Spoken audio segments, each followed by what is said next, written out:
Monchi's podcast. Alrighty. Alrighty, yeah.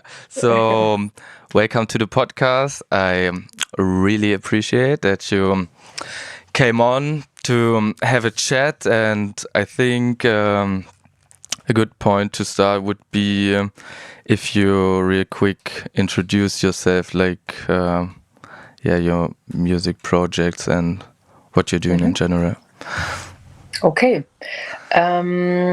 Yes. So I'm DJoanna. My whole name is Heike Johanna Hermann. And I'm telling that because I use all my names for music projects. I'm playing psytrance since I'm 17 years old. So now for 24 years. Sick. Long time. Yeah, I'm not too good in counting there.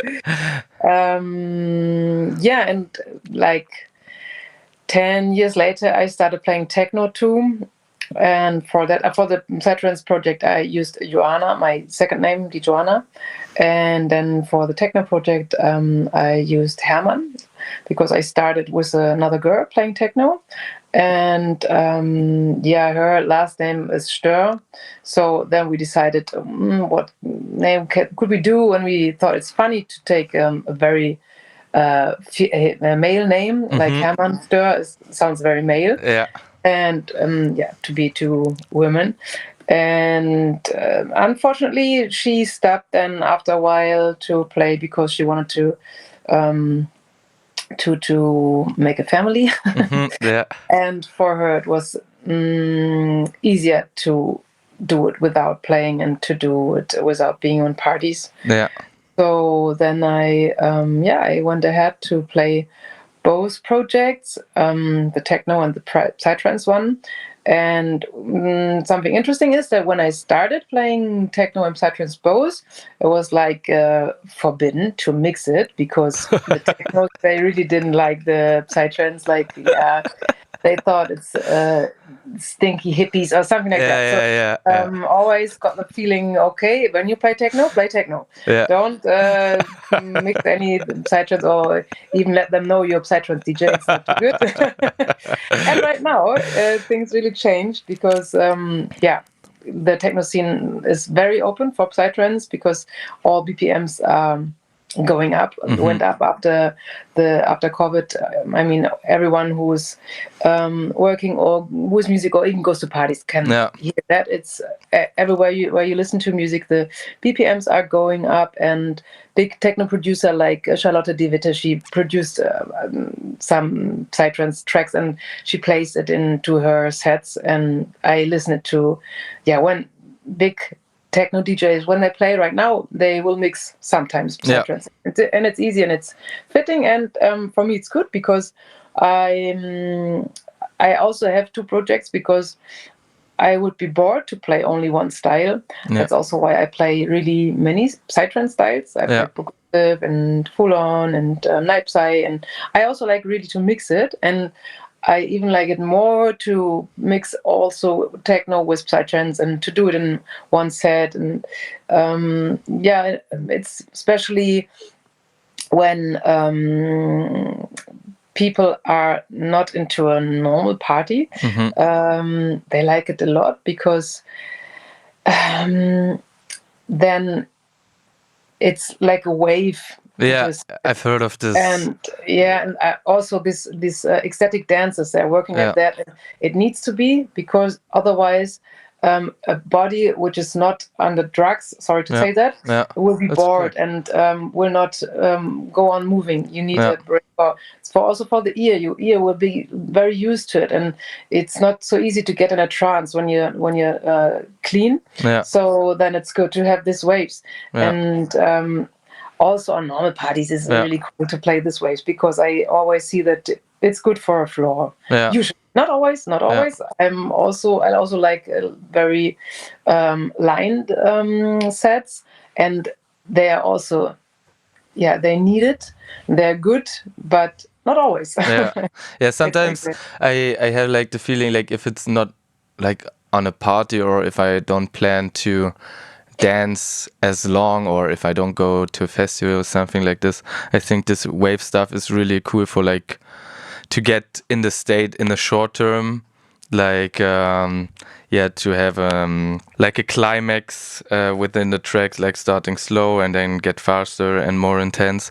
But on a festival, I feel like that this is like these waves happening within the different artists. Like you start with a slower artist and then comes a little bit faster one, so it's like a much longer and slower wave style within all these different artists who are playing within several hours.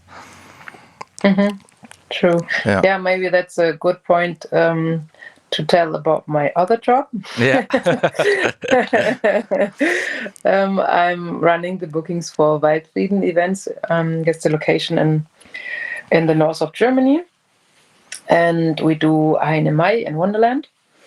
And before COVID, we also had every month one smaller party into our club. This stopped, unfortunately, because we don't do it so often because so officials are very more strict like these days, and I hear this from different promoter that they are like more hard. They watch deeper, and they don't allow us right now to open the outdoor areas. Which was very nice before for smaller parties to have the hilltop stage and the backyard, which are very cozy, and I like them a lot for small parties. Yeah. But anyhow, so we stopped to do these club parties, or we just do some. For example, the Halloween party we will do in 2 weeks, I think. But yes, these two festivals, Hein Mai and Wonderland, we do, and they are like they have, I would say, around 7,000 guests each. Usually, sometimes more, sometimes less. And yeah, I'm booking the artists for there, and I manage the logistics, everything what's around of artist care and artists, stuff like this. Yeah. I wonder how did you got into that? Like, how did you meet the people, or how did you get involved into the festivals? Were there like from day one at the Waldfrieden events, or how did that came? More or less. I grew up in Minden, which is a city very close to Waldfrieden. So my first time I went there, I was, I think, 13 or 14 years old. So yes, like right now, I would say, okay, you're not allowed to be here. But yeah, so I grew up there, and I also played my first DJ set there. I played at the first time at Wonderland. I was, I think, 18 or 19 years old. So I'm very homish with that place. But like the thing I like of Waldfrieden is that everything is very like organic, because it was not planned.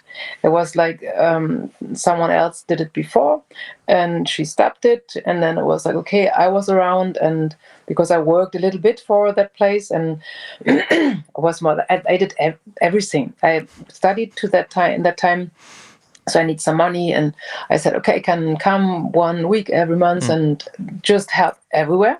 Yeah. And so I was there, and another guy was there who were DJs, and then the boss Ollie, he was like, okay, so you do it, and because it was like more like, okay, it's the next logical step. Exactly.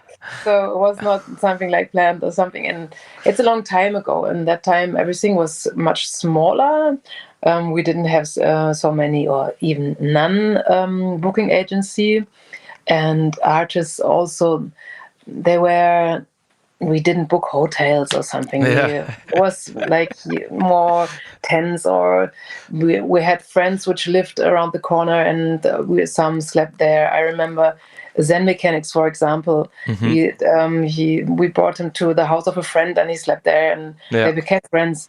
So it was more like very smaller, and for me it was good because I could grow with the size of the event and with the how can you say that, with the development challenges, like and also with the the scene and the artists and the professionality of the artists and bookings and stuff. This developed in the last 10-15 years a lot. Like it was much more, I say, handmade there.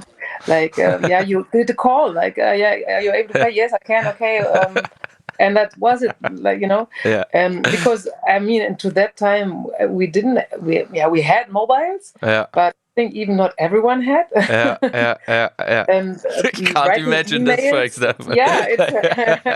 It's writing emails. Okay, we did. I think yes, I wrote mostly emails, but I remember in the beginning it was not that everyone had an email, and we made bookings by phone call. It was very was not impossible.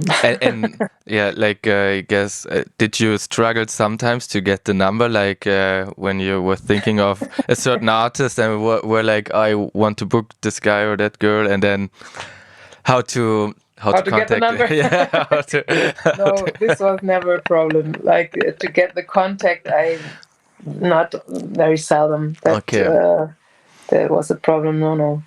Usually, also this was very organic. And I also have to say, in the time I started to do the bookings for the festivals, then in that time they were smaller. Heine Mai was like a one-day party with 1,000 or maybe 2,000 people, and that one grew very fast.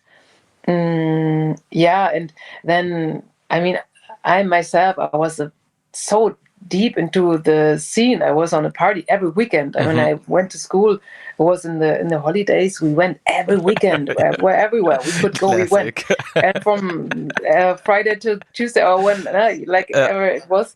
So we didn't know people, and no, it was never a problem to get a contact form. Yeah, sick. Yeah, I was wondering if there was like one certain event you can remember which was like the most challenging one or most chaotic. Good question. If there was one, like if there was. Actually, like a catastrophe was never. I just know that always when we had rainy ones, when it's raining all the time, then it's just much more intense because your energy is going off much faster, and everyone who's working with the festival will have less energy. And for everyone it's harder. And then I wanted to say that after COVID, but it was only it's difficult to explain that. It's like my part in Waldfrieden is like a little bit standing for itself, because I'm my boss and I'm organizing everything by myself. But I remember the office and everything was very small after COVID, because people went and looked for other jobs. So we didn't have people, no staff, And I remember it was March, and then we thought it will not happen this year. And it was March, and Ollie called me and he said, we are allowed to do Heine Mai, so we have to do it. I was like, okay, let's hurry up. And that one was very chaotic. My part was not too much chaotic, because I had only very few foreign artists, because we were not sure if this will be possible. So for me it was actually relaxed and not so much chaotic, because I didn't know what to do. I wasn't into my job. It was just a break, and then I didn't know what to do. But many other staff didn't know. So the insights were chaotic. Yes. But I don't know. I cannot say from my side my parts. No, not really. Sometimes there were mistakes happening, and of course this is happening, but not too many. And I can remember when I started when we started to build our floor at Tarmac Festival. It was especially in the first year or in the second year when we were totally unexperienced in doing festivals at all, and then we also had an addition with like a shit ton of rain, and our floor turned into a lake. Like it was, we had our stage at the end, and then like 10 meters in diameter, there was a big lake, and then we need to organize like a pump, or I don't know if pump is the correct English word. If not, I added the correct one in. But yeah, and then we were just hoping to get all the water off the floor. Like we had like 2 days before the festival was starting, and then the festival started, and we had a lot of interruption in the electricity stuff. So yeah, the lights turned off and the music turned off like in one night almost 10 times. It was like really frustrating. And then yeah, I think like people running in the night to the big generators and check, and 1,000 people have their ideas what's not working and what's the cause or whatever. And in the end, it was like it was so dumb because they didn't check the oil in the generator, like in a big one. They screwed it up. But yeah, in the night afterwards, the electricity was working. But this was definitely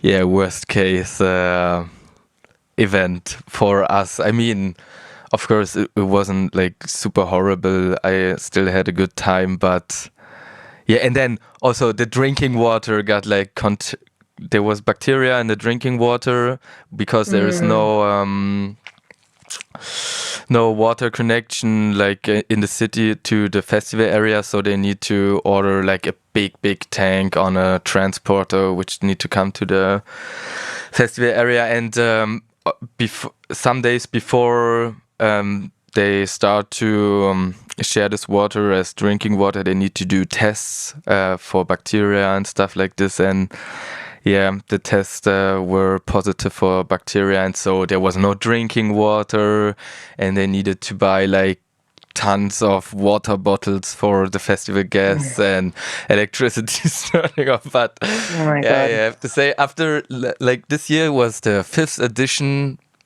and now we are prepared for everything. We know we experienced everything which could go wrong, went wrong at some point. So we are now really good prepared. But it's like doing mistakes is always good to learn, right? Yeah, definitely.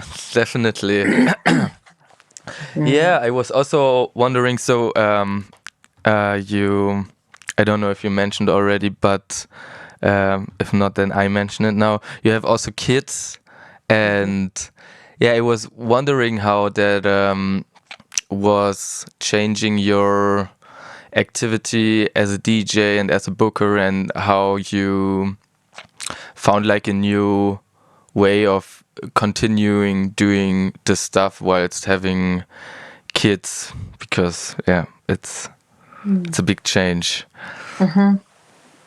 Yeah, that's very true. I always think actually it doesn't really matter what kind of work you do as a woman, because there are so many women working in any job and doing their career. When you get kids, okay, you will have a break.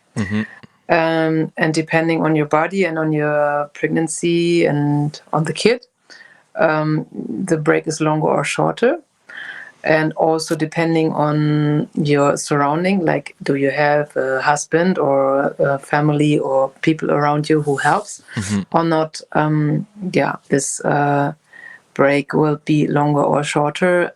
And I think actually if you don't have a problem to be clean, it's a normal job, or even, let's say, even a good job to do with kids, because when I do the booking things, I can do it whenever I want. I'm okay.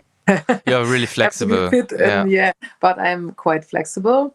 And going to play is in the weekends. So it's maybe one night. I have to say, before I played more, or when I got my first one, I continued playing really a lot, and I think I played my last set in the 8 months.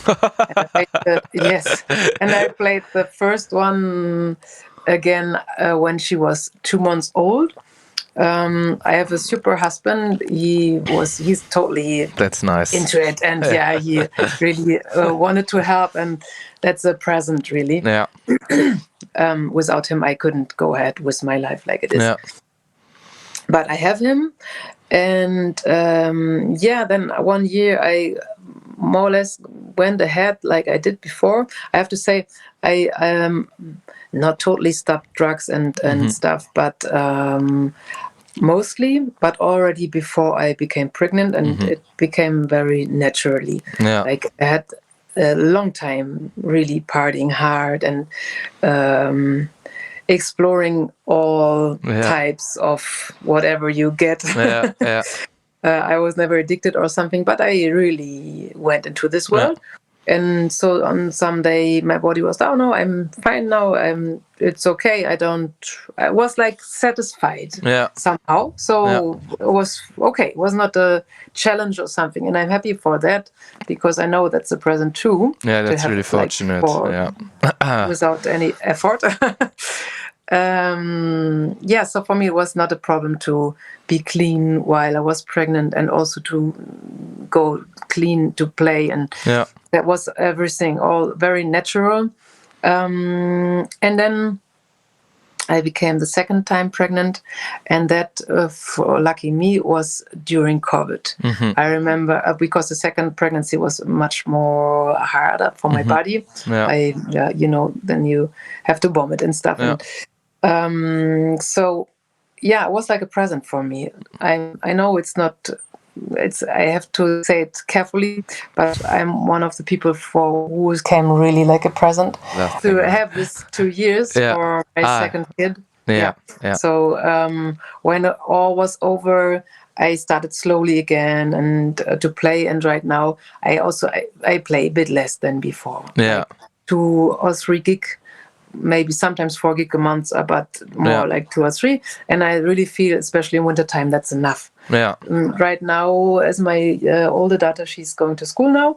And I also feel when I'm always away or tired in the weekends, I will not see her anymore, because now she's at the school every day. I'm one of them who likes to spend time with the kids, because I don't want to miss the moment they grew up. Because this is happening very fast. I didn't I remember for me in the first year when my son was born, I couldn't imagine how time is passing fast and they grow up really fast, because it felt to me like time freezes. Like the first year I couldn't imagine that it will get easier. It was a big struggle, and now I'm feeling it every day, like it's getting easier, and I see my son less and less, but it's something really precious to be able to spend the time with the kids. And because 1 year, it's happening so much. Like it's another person. Definitely. And it's for me it's so important. But as I said, I think it's if you got the right husband for it, it's no problem. And if you don't have, I think these are 2 things: to have a good partner, and to don't have a problem to not party, like to be clean. I mean, I love to go to parties and I love to dance, but I can be clean with it. It's not a problem. I think these 2 things are very important, and if this is there, no problem. Sick. So you mentioned that you have 2 to 3 or even 4 gigs per month. So I was wondering if you make a living of DJing, or do you have also another job? No, lucky me, I don't have to do another job, so Sick. I can live from it. It's not like I'm not becoming rich or something, but I don't need so much money. Yeah. I don't know. We don't have to watch after money. It's fine like it is. So that's sick. Yeah. Nice. Yeah. I'm very lucky. I know. Yeah, I think if you if you are happy with what you're doing, you don't need so much money in general. I think if you have a good life, yeah. Yeah, maybe it's like that because you don't have to compensate. Compensate. So yeah, maybe that's true. Yes. Yeah. I think like this is where I could probably have I studied physics, and I could probably have a good paid job sitting in front of some computer and doing some scientific stuff, but I unfortunately realized this after I finished studying, that it's actually really boring for me to work in this area. I mean, I was really interested in the first place in quantum mechanics and stuff like this. Like, it had also, my curiosity had its origin in these psytrance samples and stuff like this, and I was standing on the floor like on LSD and be like, yeah, how is the universe working? And then this voice sample, and then I was like, okay, I'm gonna study physics. Yeah, really? That was the reason? yeah, a little bit like how the world is working, or how it's working, that I can make these experiences. Like light needs to come into my eyes and needs to get processed to informations, which will then result in feelings. And how is it that I can see light? Like, what needed to happen that I can see light in general? Like, of course, maybe it starts with a big bang, and stars need to form and to emit light, and then there needs to be a planet where life can evolve and exist, and then I need to have some eyes, and all this stuff like this was making me really curious on how it's working, that I can perceive reality as I perceive it.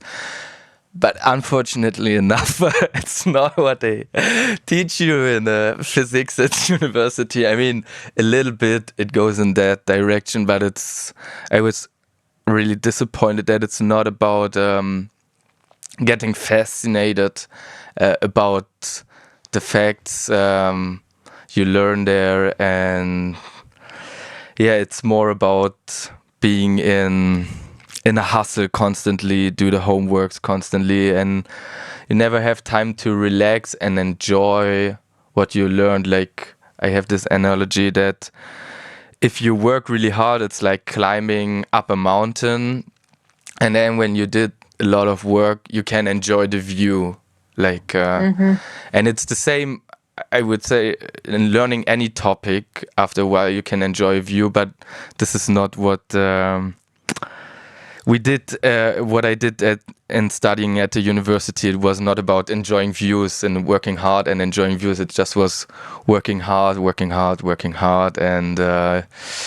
then I also realized how an academic career is working. And then my son was born, and I realized I don't have so much time anymore, and I need to make a choice on how I want to spend my free time and what's my focus in life, because I don't have like the infinite amount anymore like before having a child. And then I realized, I want to do music. I don't want to sit in front of a computer and do research work. I want to go more in this artistic direction where I can feel myself and I can express myself. And I don't know how I came to this topic now. So because of the money stuff. And I think if I now can do this music stuff, I really just give me some food and give me a flat, an apartment to live in, and call me a happy man. It's all I need, definitely. Yeah, maybe it's both a little bit. It's also like a bit personal question. If you, for example, do have expensive hobbies, or if you need a car, and what kind of car you want to drive, if you want to drive one, or what style of holidays are you having, you know, and all these things. Like, I'm very basic. I don't. I never had a car, for example. And we love camping. Or we love just nature. I love to walk, and this doesn't cost anything. So for natural reasons, I don't need much money. Oh, but you're maybe already also right that if you work harder, maybe then other wishes come up. Or if you not work hard, I mean, working hard can be positive and negative, but if you do jobs which you don't like to do, then you need to compensate more, and you need to get your fulfillment otherwise in less time. I think also this, like, time is like the most precious thing. It's if I go to a job, and it's also, I realize this, that it's not just the time I be at work, but also the time afterwards is like less worth because I'm exhausted by the job. So it's not just whatever 8 hours a day.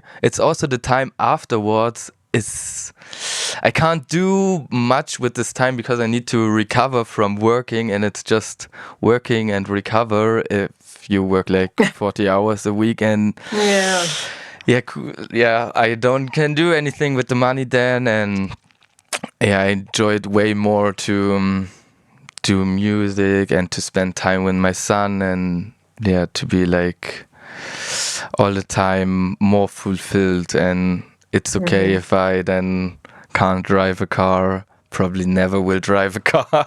It's okay. Sometimes my friends, I have friends in Portugal, and they tell me I should come over to Portugal to make a driver license, because there it's like €600 or something like this. Like, that's cheap. It's fucking cheap. But you don't speak Portuguese. That's the problem. And I think it's also not so easy to make a driver license in a different country. So I'm not sure if it will be accepted in Germany when I do it in another country. I think they somehow are aware of these cases and that people want to try stuff like this, and I'm sure they have some barrier there, or maybe. But I was wondering also regarding your kids, like, do you bring them to some festivals as well where you play, or is it like a strict not go to festival with kids, or how your personal approach to that is, if you are comfortable with talking about this? Yes, that's fine. When Opina, my older one, when she was a baby, in the first year we went to all festivals with her, but a baby is like, it's just with me or with my partner then, and this baby doesn't need anything else. Any baby, no? It's just needs the parents. And then, I mean, the first 2 years we did it like that. We just took her everywhere. And then COVID came, and after COVID, with the 2 kids, we went to some when I really worked, but we realized actually a festival for the small kids there are better places for kids. It's okay to do it when really always one of the parents is taking care of the kid, and it's clear that now this person is taking care and the other can do whatever. Yeah, this year we had a really good experience. We went to Modem with the two, and it was really good. We had a really great time. We were like, okay, let's see if they like it, we stay, and if they don't like it, we can leave. It's no problem. And then we all liked it. It was really good. We had a really good time. Yeah, it's such a beautiful. I think, I mean, in the end, if you think that, think about that, you also go to Kirmes. What is the name in English? It's a fair. Fair. Like fair, yeah. Yeah, because you go with your kids there to a fair, and because the question is always, do you think to go with your kids on a festival because there are people on drugs and it's loud and maybe it's not safe and blah, blah, blah. And I always have this example, because you go with your kids there and that's loud too, and there it's really dangerous, because there, I mean, in Berlin, people if you drink go, a lot, yeah. Yes, yeah, not only that. I mean, this is like much more intense than a festival. And I was just realizing as well, I mean, for kids, if you take care, good for them. And we had a good spot with our van. That was super nice.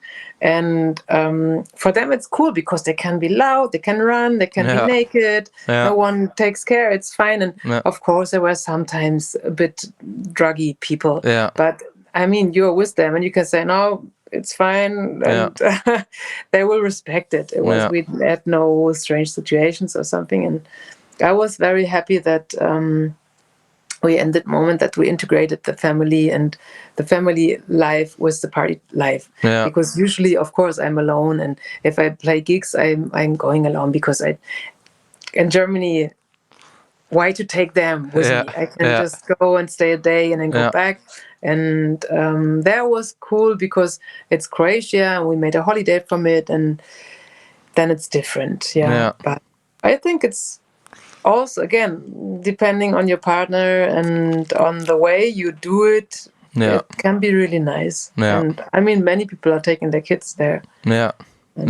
Of course, also sometimes it's happening really not nice things, that the parents are stoned or not taking care of their kids. And since I'm a mom, my mother heart is really broken into this moments. For me, it's very hard to handle this. When you see it happening with other parents and kids, and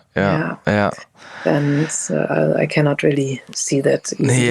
Man, it made me also so vulnerable, since I'm father.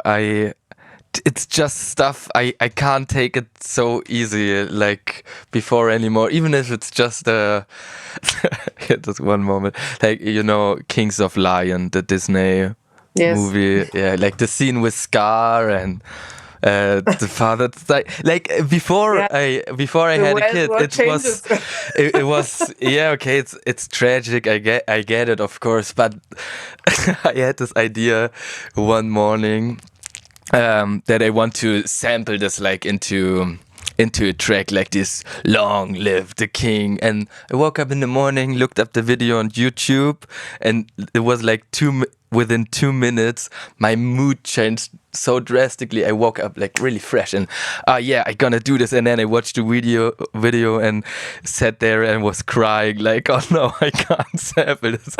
It's too tragic. And ever since that, stuff with kids, it's I can't take it so easy anymore. The whole view on the world is changing so much after you have kids, and no one is telling you that. I think that's something so special, because everyone is telling you, okay, then you have to really less time, and you will lose your freedom and stuff. But no one tells you how your emotional world is changing. And it's so heavy. I was like, oh my God, what do I feel? And Sasha, my husband, he too. And we were like, okay, maybe no one can tell that. Of course. This like movies or situations where you see those things, it hits so much completely harder. But also, to me, I just can't emphasize, or I really can't underline that to me becoming father just really changed the world in such a good way for me. Of course, it was really stressful in the beginning, and of course it broke my ego 1 million times, like in a really, really unpleasant way. But now I feel like more focused and more clear what's my direction in life, what I want to do, how I want to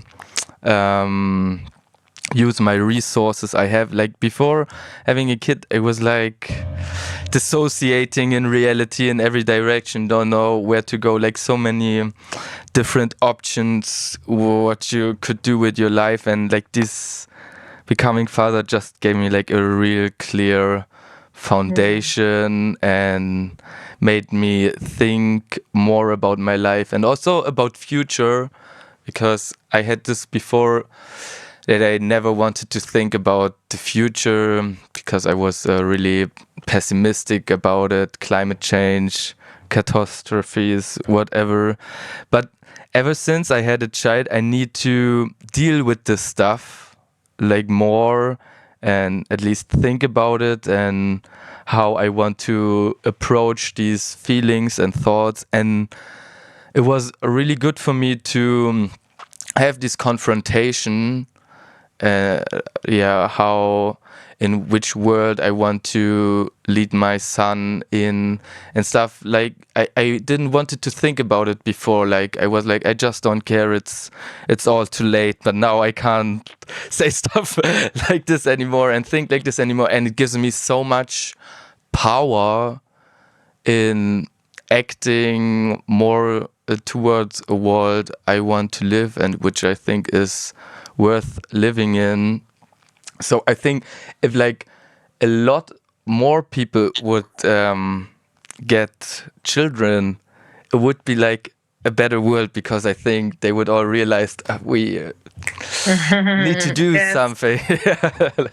That's very possible, yeah, because a lot of my friends, they are telling me they don't want to have kids for this reason, because they don't know how the future is gonna be. And I'd be like, if you would have kids, you would get more active to shape it in a hopefully good way and care more about it, and which is also really nice for the mental health. I think at least it was really beneficial to my mental health that I not was surrendering to the world, and that I now empower myself more and start to take action in whatever ways. Yeah, I thought it's very interesting what you said in the beginning, that you became more focused, because that is something I also really realized a lot.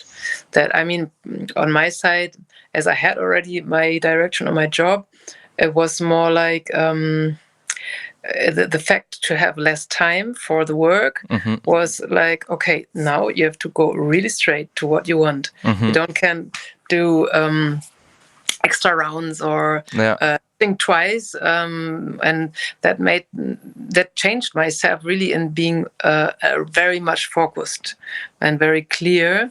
And but also what you say, and what you say secondly, that your mind and everything changed so much. Also, your ego breaks, and now you see with you. I'm watching into the world with much more love. I mean, it sounds romantic and strange, but it is like that. Yeah. You see, you go in a different way into the world, and for that reason, yes, you're right. I also think it might help the world to get more kids, because the hearts will be more open, and the interaction will change maybe. And the egos get more broken. Yes. And that cannot be bad. Like I also remembering a friend of mine who once said, when he was younger, he was like he had really not much passion or like patience. Yeah. When he was younger, he were really impatient, but he has so much time for doing bullshit. And when he got older, he got way more patient, but don't have so much time anymore for bullshit. And I think this is really applying, or I feel how that change also came to my life. Yeah, to just be more focused and bring more time with it and be really patient and nurturing like the process. But yeah, when I was younger, I spent all my resources and I was really impatient. Everything needed to happen really fast, and I did so much different stuff, and this now really changed, and I really enjoy this. It's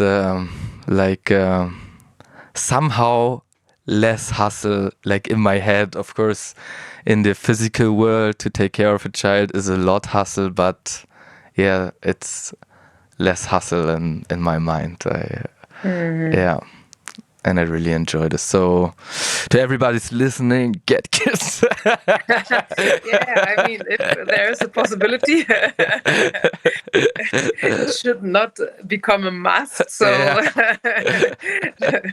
but if these were your worries, which we were addressing, don't worry so much about it. Yeah, because it will change in a natural way. It's like everyone can somehow handle it, I think, too. Yeah.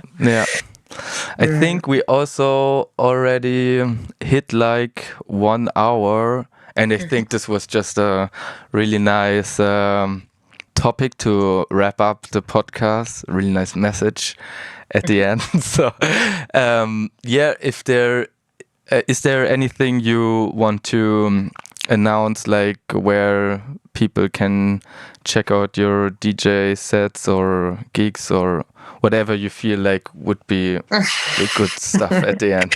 Like promote myself now.